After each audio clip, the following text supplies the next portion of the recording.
invite now Professor Saroj Singh. He will speak on empathy and compassion. Saroj. Thank you very much. My presentation, the title is Compassion and Empathy, and this fits in the following manner to the whole process of this conference. And if you look, the theme is to be more human, and we are tackling different parts of it, and we are here today. And that's the session today. And Santoshi brought in some ideas about the curriculum, and Pianjali about mindfulness.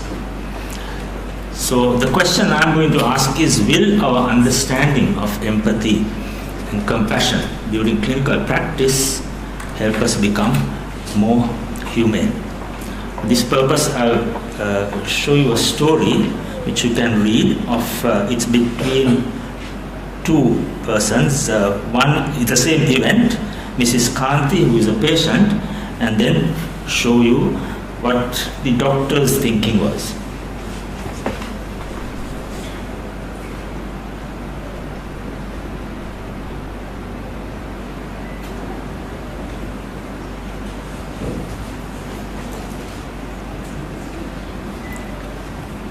So basically, she has been, when she brought the patient in the middle of the night, the doctor asked, why did you delay? But did everything else. And the doctor's story,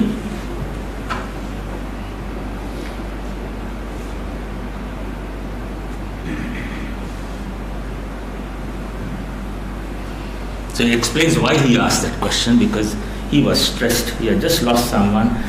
The patient reminded him of his own mother, and this was the second patient who was going to die.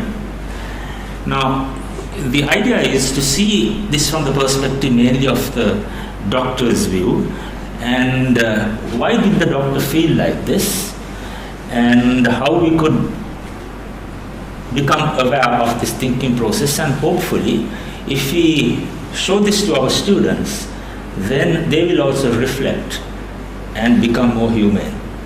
So this, the increasingly now, yesterday also we heard the presentation by Dr. Panduka Karunanayak of the social brain, and trying to bring in the basic sciences into the area of morality and ethics. Similarly, the feelings which we have, empathy and compassion, we are probably hardwired. We have neurons in our brain which are making us think the way we think. And this is the famous controversial yet hypothesis of more mirror neurons, where started off with experiments on monkeys, where if a monkey does a certain activity, there is an area of the brain which lights up. If the monkey sees the same activity, again the brain lights up in a similar area, insula and various parts of the brain. So you have certain actions being executed, and when you observe it also, you are getting similar areas, similar networks in the brain lighting up. So it mirrors. Now in Panduka's presentation also, he was talking about how important the cooperation is for evolution and for selection pressures in the group. So, and that was his thesis about the social brain. So in other words, what we are talking of is, when you say empathy, we have similar feelings. So the doctor felt about that patient's plight, but reacted in a different way by asking a question. So the doctor had some feelings, some emotions which were aroused, which were related to the mirror neurons probably, and other networks. Now this mirroring of another person's condition or getting into that person's shoes can have certain responses. One is a sort of a cognitive, you realize that this is what that patient is undergoing, and then you feel it. That's the affective one. And this can give rise to distress. And that's what the doctor felt. Dr. Aryaratna felt distressed by the fact that this patient was going to die. And distress, why this patient was brought in late. Now, if you put it graphically, that's what happened. The clinical encounter was there. He responded. Even Mrs. K mentioned that. He did everything about giving the drips and giving the medicines and struggled hard. So the clinical response was there. But this emotion led to a certain amount of distress, and he reacted. Because when you have what we call empathic distress, you can have several of responses. One is you try to avoid. So you will see people who try to avoid facial, when a patient comes with some difficulty, you don't look at the face, you look somewhere else, and the patient is complaining and you're looking somewhere else. You can become insensitive, or you might have just a reflex action. You just burst out saying, why did you bring the patient? Why did you delay? And with that, repeatedly, you can get fatigue and burnout. And you notice that group of people also. By the time some of the consultants, it's very easy to blame consultants and doctors working in hospitals, but you have to realize some of them have been burnt out. Because in the peripheries, when you work, you're on call every other day. No human being can survive that onslaught. Very few survive. So don't just blame them, because some of them are actually burnt out by the time they hit the consultant level. I'm not trying to justify it, but all I'm saying is this is something which happens, and hopefully knowing what happens will help us tackle it in a better way. So that's what is probably happening. And the responses and burnout and things, because we go down that pathway. So what should we do? Well, I think we should try and become aware of this situation, and that's where mindfulness comes in, because the more mindful you are, if you have practiced it, then you will know your emotions. Before you react, you know it's coming. You're getting angry. There are other simple responses like deep breathing. If you're getting angry, start deep breathing and you will not react. If someone says something, you have to make it a practice.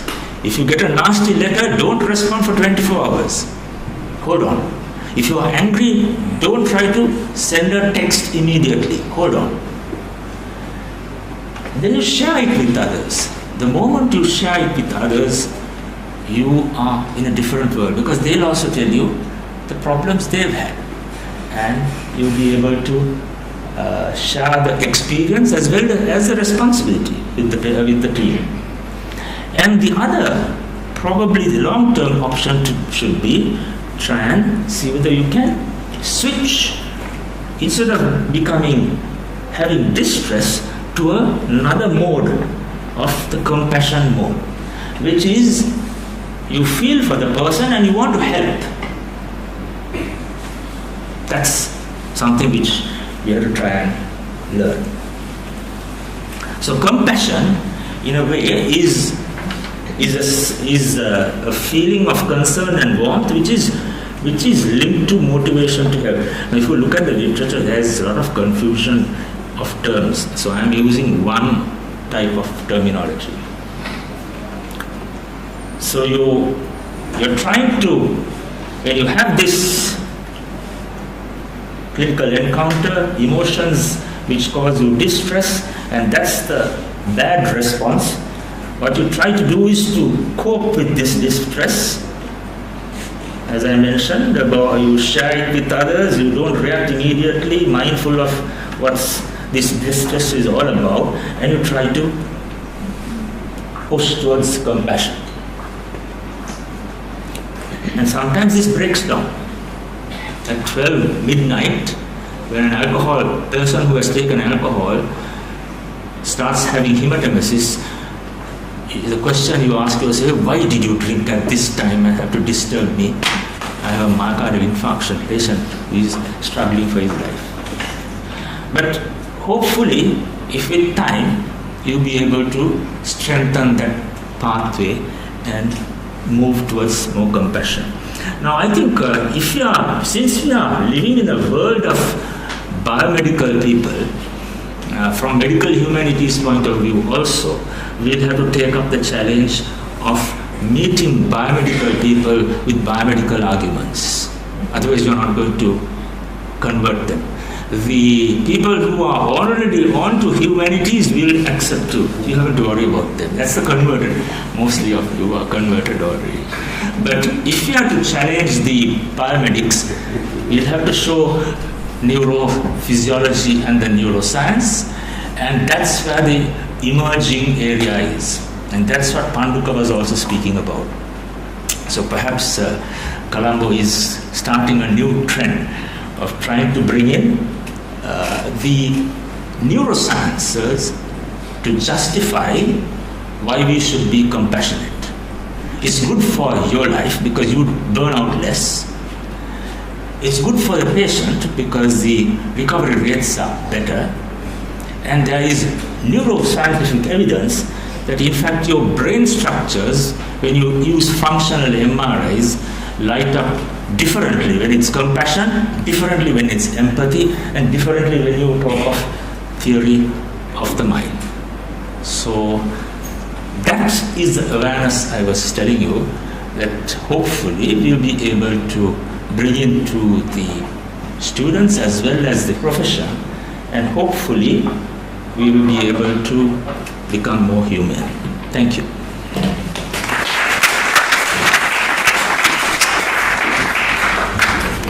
Thank you, Saroj. Ladies and gentlemen, I know that you are very thirsty and hungry. Bear with me for 3 minutes. I'll give you 2 minutes to discuss, and I'll take 1 minute to summarize. Questions? Yes, sir. Since the three presenters came up with this concept of awareness and how awareness will improve humaneness, about 30 years ago, I came across Professor Joshi from Connecticut Medical School, who was advocating neither mindfulness nor a major change in a doctor's attitudes, but he was just saying, train them to be humane. He said, forget about changing their personalities into becoming more mindful or more really a changed person, but teach them humanistic skills. He used the frame, he advocated this, he invented this term called humanistic skills. So you don't actually have a change of heart, but you learn a skill. That's another thing to think about. May I respond? I think that's. I think both. We probably have to do both humanistic skills as well as trying to make them more human, because the humanness, I think, would carry on more, and there'll be burnout, etc. would also be less. And that's very interesting because your kolam dancers actually are, skills. We are having a mask. And the question is whether you can have a mask of humanness and dance the dance. Exactly, that's all. Yeah. Wear a mask. And I just say that if you pretend to be human, with time, it actually brings about certain cognitive changes. So it can also go the other way as well. First, then Professor. So just so I know that I'm going to contradict with you, just an opinion. Now, my reading is coming from Hojar, who has written a big book on empathy. I was impressed by that book from Jefferson's College. He defined empathy and sympathy separately. When I read through it, empathy is more like karuna guna. And he described empathy, I think in our chapter we have written this. Empathy is a learned behavior, effortful understanding, and where it sort of creates more relaxation, and you can have altruistic joy with that. Whereas he says it's the sympathy, that's the reaction that causes excitation, sympathetic activity, and it denotes the primitive limbic system of the brain, and that is the one causes the vicarious trauma, not so much the empathy. And in fact, it says empathy creates a feeling of separateness while you are helping, whereas sympathy creates an attachment. That is the one that leads to altruism, leads to vicarious trauma. So I feel now, sort of, I mean, your definition, the country is going to take this definition because it's so much of impact. So that's why I'm sort of, raising this question. I think it would be sort of much better in our country, our setting, to go that way. Empathy and the karuna guna is almost sort of, going alike, whereas sympathy is the more of a reaction. So that will sort of bring about a different sort of approach to the entire teaching of empathy. Empathy can be taught, but then it's not by lectures, by sort of different things that our madam told us a little while ago. I agree with this. There is a lot of confusion. That's why I mentioned if you read the literature, there is so much of confusion because you have sympathy, you have empathy, you have compassion, you have altruism, all in a spectrum. And then when you talk of the singular terms, it's again different. Karuna, metta, where do we? I think so. This is where. I think we have to take what Professor Nalaka Mendis mentioned, because we have to develop our own constructs. And there are two groups which are working on some of these basic constructs of humanness and kindness. So we have to develop our own and say what, and define it, and say this is what we mean by it, and use that. Point taken. No, I think it's related to the same thing. I thought there is a distinction between compassion and sympathy or pity. Ane power, just feel, but you don't really go beyond that. Whereas compassion goes beyond that. I think there is a distinction between compassion and just sympathy. Yes, I mean there are various other. Sympathy is more emotional reaction. You feel sorry, and actually people who are differently able, they don't want sympathy because it is not effective. I mean, it's ane power and that's it, you go off. You give a 10 cent and go off. But empathy is different and compassion would be different. Altruism will be further different because that's a compassionate feeling for all forms of life. And there is fascinating experiments on functional MRIs and EEGs and on all these areas. Are you going to mention the happiest monk in the world? Yes, Ricardo, happiest monk in the world, who's followed Tibetan forms of Buddhism, and he had been meditating for 20-30 years and reluctantly gave in to be studied in one of the neuroscience labs. And this is what led to this link up between the Dalai Lama and the MIT and neuroscience team. So there's a whole lot of literature, especially in relation to Tibetan forms of meditation.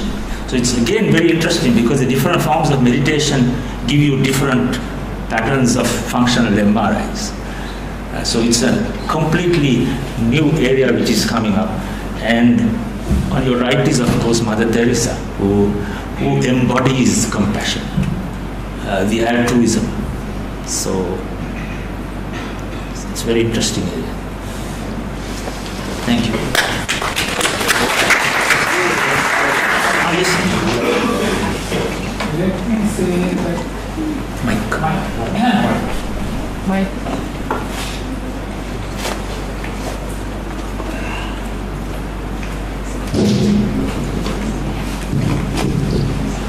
I just want to express my profound appreciation of the sheer clarity of the last three presenters, I felt envious.